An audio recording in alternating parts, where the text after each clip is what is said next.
দেখেছি, আপনার সাংবাদিক সাহেবরা দেখেছেন যে জিসানকে যখন আদালতে ঢুকানো হয় সবাই বলছে আদালতে তাকে ঢুকানো হয়েছে।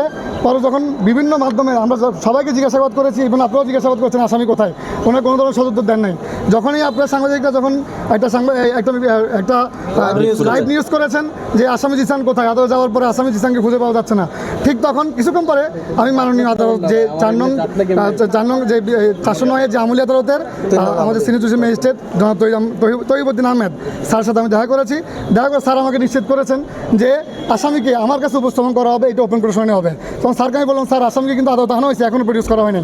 তো স্যারের নির্দেশেই আসামিকে আদালতে প্রডিউস করা হয়েছে এবং আপনাদের লাইভের কারণেই আসামিকে তড়িঘড়ি করে আদালতে প্রডিউস করা হয়েছে।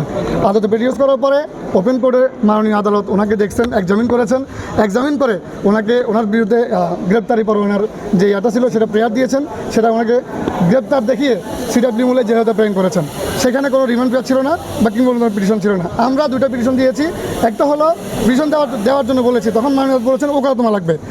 ওকালতনামার ব্যাপারে একটু কথা বলি, আসামিকে কাস্টডিতে না নিলে আমরা ওকালতনামা নিতে পারবো না, কিন্তু আসামিকে কাস্টডিতে না নিয়ে সরাসরি ওনারা চলে গেছেন কোথায়, কারাগারে চলে গেছেন। এই ক্ষেত্রে আমি ওনার থেকে কোনো ধরনের ওকালতনামা সংগ্রহ করতে পারি নাই, এটা এক ধরনের আইনগতভাবে ব্যর্থ হয়েছে। আর দ্বিতীয় কথা হলো আমরা ওনার সুস্থতা এবং ওনার সাথে কথা বলার জন্য একটা অনুমতি প্রার্থনা করেছি। আমরা পিটিশন দিয়েছি, এগুলো শুনানি হবে, পর্যায়ক্রমে শুনানি হবে।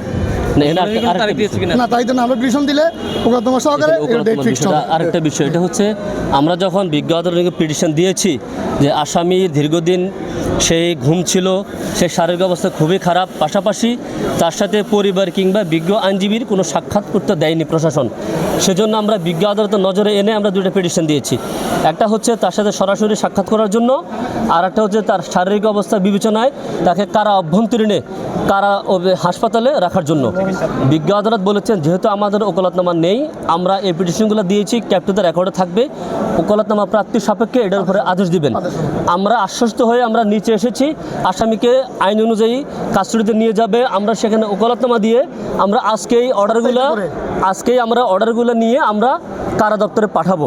কিন্তু দুর্ভাগ্যের বিষয়, পরিতাপের বিষয় হচ্ছে আসামিকে আমাদের চোখের সামনেই এবং আপনারা যারা মিডিয়া ভাইয়েরা আছেন আপনাদের সামনেই খুব তড়িঘড়ি করে কাস্টডিতে না দিয়ে, আমাদেরকে আইনগত সুযোগ না দিয়ে, ওকালতনামায় স্বাক্ষর প্রদান করার সুযোগ না দিয়ে, কোনো কথাবার্তা বলতে না দিয়ে সরাসরি এই কারাগারে নিয়ে গেছেন।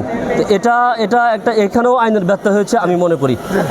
জি, আমরা দেখলাম যে ডিবি পুলিশ আজকে খুবই দ্রুত গতিতে এবং হচ্ছে গণমাধ্যম কর্মীদেরকেও ধাক্কা দিয়ে ফেলে দিয়ে তারা আসামিকে দ্রুত গতিতে সেখান থেকে নিয়ে গেছে।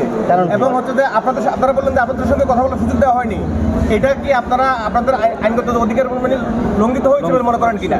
আমরা মনে করি প্রত্যেকটা নাগরিক যখন আসামি অ্যারেস্ট হয় তার আইন অনুযায়ী, সংবিধান অনুযায়ী পরিবার এবং আইনজীবীর সাথে সাক্ষাৎ করতে দেওয়া এটা আইনগত বৈধ অধিকার, এখানেও আমাদেরকে বঞ্চিত করা হয়েছে। পাশাপাশি এই আসামিকে যখন বিজ্ঞ আদালতে আনা হয়েছিল, যখন আমরা দীর্ঘ 2 ঘন্টা অধিক সময় আমরা যখন কোথাও পাইনি, তখন আপনাদের মাধ্যমে দেশবাসীকে আমরা জানিয়েছি। এর পরবর্তী সময়ে আসামিকে প্রডিউস করা হয়।